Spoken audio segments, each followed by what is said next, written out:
Your daily dose of inspiration. नमस्ते। Bitcoin का नाम तो हम सबने सुना है ना? पर कभी सोचा है कि ये आखिर है क्या चीज? आज हम इसी की पूरी कहानी को समझेंगे, बहुत ही आसान भाषा में। चलिए शुरू करते हैं। चलिए एक सवाल से शुरुआत करते हैं। जरा सोचिए, क्या हो अगर पैसा इंटरनेट की तरह काम करने लगे। मतलब कोई बॉस नहीं, कोई सेंट्रल बैंक नहीं, बस हम जैसे करोड़ों लोग एक दूसरे से सीधे जुड़े हुए हैं। बिटकॉइन के पीछे का जो मेन आइडिया है ना, वो यही है। साल 2008 का वो दौर तो याद ही होगा, जब पूरी दुनिया में एक बड़ा आर्थिक संकट आया था। उस वक्त बड़े बड़े बैंकों पर से लोगों का भरोसा उठ गया था, और ठीक इसी माहौल से निकलकर आया बिटकॉइन, एक नए जमाने का पैसा जो खास तौर पर इंटरनेट की दुनिया के लिए ही बना है। तो आखिर ये बिटकॉइन है क्या? बिल्कुल आसान भाषा में कहें तो ये डिजिटल कैश है। जैसे हम ईमेल भेजते हैं, ठीक वैसे ही हम बिटकॉइन भी भेज सकते हैं, सीधे एक इंसान से दूसरे इंसान को। मतलब बीच में किसी बैंक या किसी बिचौलिए की कोई जरूरत ही नहीं है। सोचिए, दुनिया के किसी भी कोने में पैसे भेजने हो, वो भी बिना ज्यादा फीस दिए। बिटकॉइन इसी को मुमकिन बनाता है। अच्छा, अब सवाल ये उठता है कि अगर कोई बैंक नहीं है, तो ये सारा हिसाब किताब रखता कौन है? यहीं पर एंट्री होती है एक बहुत ही जबरदस्त टेक्नोलॉजी की, जिसका नाम है ब्लॉकचेन। आइए देखते हैं कि आखिर है क्या। ब्लॉकचेन को ना एक डिजिटल लेगो सेट की तरह सोचिए।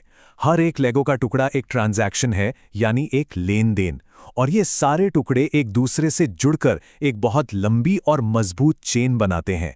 एक ऐसा रिकॉर्ड जिसे तोड़ना या बदलना लगभग नामुमकिन है। और इसको समझने का सबसे मजेदार तरीका है एक जादुई नोटबुक। मान लीजिए कि एक ऐसी डिजिटल नोटबुक है जिसकी कॉपी नेटवर्क में मौजूद हर इंसान के पास है। इसमें कुछ नया लिखा तो जा सकता है, लेकिन जो एक बार लिख दिया गया उसे कोई भी मिटा नहीं सकता, कोई बदल नहीं सकता। बस यही है ब्लॉकचेन। लेकिन एक मिनट, अगर कोई बॉस नहीं है, कोई बैंक नहीं है, तो फिर सिस्टम में धोखाधड़ी को कौन रोकता है? मतलब ये पूरा सिस्टम आखिर इतना सिक्योर कैसे रहता है? तो यहीं पर हमें असली फर्क समझ आता है। देखिए, हमारे रोजमर्रा के पैसों के लिए हम एक बैंक पर भरोसा करते हैं, लेकिन बिटकॉइन में भरोसा किसी एक पर नहीं, बल्कि पूरे नेटवर्क पर, यानी सब पर टिका होता है। क्योंकि वो जो जादुई नोटबुक है ना, उसकी कॉपी हर किसी के पास है, इसलिए किसी एक के लिए बेईमानी करना लगभग नामुमकिन हो जाता है। इसकी सिक्योरिटी के पीछे ना 3 बड़ी वजह हैं। पहली, बहुत मजबूत डिजिटल ताले, जिन्हें तोड़ना नामुमकिन है। दूसरी, पूरी तरह से खुली हुई हिसाब की किताब, जिसे हर कोई देख सकता है। और तीसरी, टीम वर्क, मतलब कोई भी बदलाव तभी होता है जब नेटवर्क के ज्यादातर लोग उस पर सहमत हो।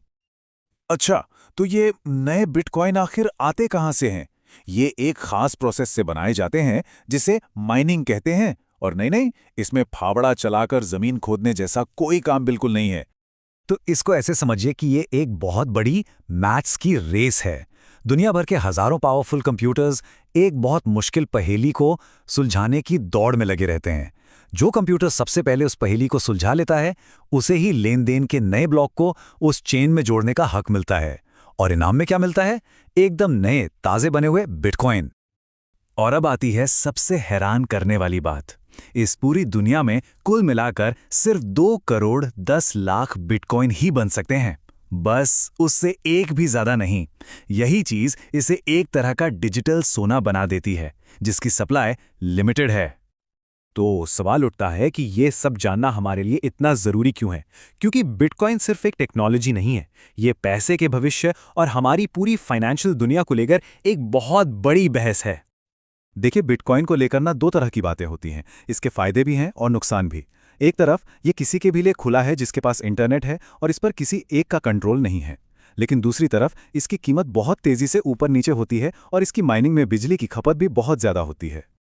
सोचिए, दुनिया के सबसे बड़े टेक एक्सपर्ट्स में से एक बिल गेट्स, वो भी मानते हैं कि इसके पीछे की टेक्नोलॉजी कमाल की है।